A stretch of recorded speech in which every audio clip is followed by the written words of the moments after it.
ರಾಜ್ಯ ಸರ್ಕಾರ ಎಮ್ಮೆ ನಿಷೇಧ ಮಾಡಲೇಬೇಕು. ಏಕೆಂದ್ರೆ ಪ್ರತಿಯೊಂದು ಸಣ್ಣ ಸಣ್ಣ ಮುನ್ನ ಸಮಸ್ಯೆಗಳಿಗೆ ಕನ್ನಡಿಗರ ಮೇಲೆ ಹಲ್ಲೆ ಮಾಡುತ್ತಿರುವ, ಕನ್ನಡಿಗರ ಮೇಲೆ ದಬ್ಬಾಳಿಕೆ ಮಾಡುತ್ತಿರುವ, ಕನ್ನಡಿಗರ ಮೇಲೆ ಗುಂಡಾವರ್ತನೆ ಮಾಡುತ್ತಿರುವಂತ ಒಂದು MES ಪುಂಡರನ್ನು ಬಹಳ ಹೆಚ್ಚಾಗಿದ್ದಾರೆ. ಅವರಿಗೆ ನಾವು ಸಾಕಷ್ಟು ಬಾರಿ ಎಲ್ಲ ಕನ್ನಡ ಪರ ಸಂಘಟನೆ ತಕ್ಕ ಪಾಠವನ್ನು ನಾವು ಕಲಿಸ್ಕೊಂಡು ಬಂದಿದ್ದೇವೆ. ನೀವು ಬಾಲ ಬಿಚ್ಚಿದ್ರೆ ನಿಮಗೆ ಬಾಲ ಕೊಡುವಂತ ನಾವೆಲ್ಲ ಕನ್ನಡ ಪರ ಸಂಘಟನೆಯವರು ಮಾಡ್ತೇವೆ ಅಂತೇಳಿ ಇನ್ನಾದ್ರೂ ಕೂಡ ಬಾಲ ಗಟ್ಟ ಕಟ್ಕೊಂಡು ಕುಂದ್ರಂತ ಅವ್ರಿಗೆ ಅವಶ್ಯಕತೆ ಇಲ್ಲ.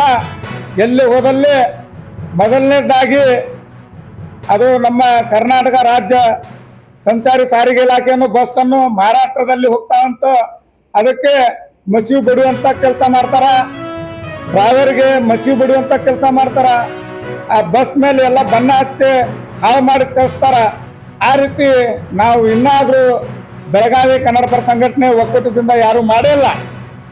ನಾವು ಮಾಡೋದು ದೊಡ್ಡ ಮಾತಿಲ್ಲ. ನಾವೆಲ್ಲ ಮನಸ್ಸು ಮಾಡಿದ್ರೆ ಅವರು ಮಹಾರಾಷ್ಟ್ರದಿಂದ ಸಾವಿರಾರು ಗಾಡಿ ಬರ್ತಾವ. ಆ ರೀತಿ ನಾವು ಮಾಡ್ಬೋದು. ನಾವು ಜನರಿಗೆ ತೊಂದರೆ ಕೊಡ್ಬೇಕಂತಿಲ್ಲ. ಸಾಮಾನ್ಯ ಜನರು ಏನ್ ಮಾಡಿರ್ತಾರ, ಅವರು ಓಡಾಡುವಂತ ಬೆಳಗಾವಿ ಚಲೋನ ನಮ್ಮ ಹಿರಿಯ ಹೋರಾಟಗಾರರಾದಂಥ ವಾಟಾಳ್ ನಾಗರಾಜ್ ಅವರು ಏನು ಬೆಂಗಳೂರಲ್ಲಿ ಹೇಳಿಕೆ ಕೊಟ್ಟಿದ್ದಾರೆ, ಅದೇ ರೀತಿ ನಮ್ಮ ಕನ್ನಡ ಪರ ಒಕ್ಕೂಟದಿಂದ ನಾವು ಇವತ್ತು ಸಭೆಯನ್ನು ಮಾಡಿ ಬೆಳಗಾವಿಯಲ್ಲಿ ಎಲ್ಲ ಸಂಘಟನೆ ನಮ್ಗೆ ಬೆಂಬಲ ಕೊಟ್ಟಿದ್ದಾರೆ. ಇವಾಗ ರಕ್ಷಣಾ ವೇದಿಕೆ ಶಿವರಾಮೇಗೌಡ ಬನ ಆಗಿರ್ಬೋದು, ಕರ್ನಾಟಕ ರಕ್ಷಣಾ ವೇದಿಕೆ ಆಗಿರ್ಬೋದು, ಮಂಜುನಾಥ್ ಜಲ್ಲೆ ಅವ್ರದ್ದು ಕನ್ನಡ ವಿಜಯ ಸೇನೆ, ಆಮೇಲೆ ಬಂದು ಕರ್ನಾಟಕ ರಕ್ಷಣಾ ವೇದಿಕೆ ಗಜಸೇನೆ, ಯುವ ಸೇನೆ, ಕರ್ನಾಟಕ ರಕ್ಷಣಾ ವೇದಿಕೆ ಕಿತ್ತೂರು ಕರ್ನಾಟಕ ಸೇನೆ, ಹಲವಾರು ಜೈ ಕರ್ನಾಟಕ, ಹಲವಾರು ಸಂಘಟನೆಗಳು ನಮ್ಮ ಜೊತೆ ಬೆಂಬಲವಾಗಿ ಇವತ್ತು ನಿಂತಿದೆ. ಅದೇ ರೀತಿ ಸೋಮವಾರ ದಿವಸ ನಾವು ವಾಟಾಳ್ ನಾಗರಾಜ್ ಅವರು, KR ಕುಮಾರ್ ಅವರು, ಶಿವರಾಮೇಗೌಡರು, ನಮ್ಮ ಎಲ್ಲ ಕನ್ನಡ ಪರ ಹೋರಾಟಗಾರರು, ಕನ್ನಡ ಪರ ರಾಜ್ಯಾಧ್ಯಕ್ಷರು ಬೆಂಗಳೂರಿಂದ ಬೆಳಗಾವಿ ಕಡೆ ಬರ್ತಾ ಇದ್ದಾರೆ.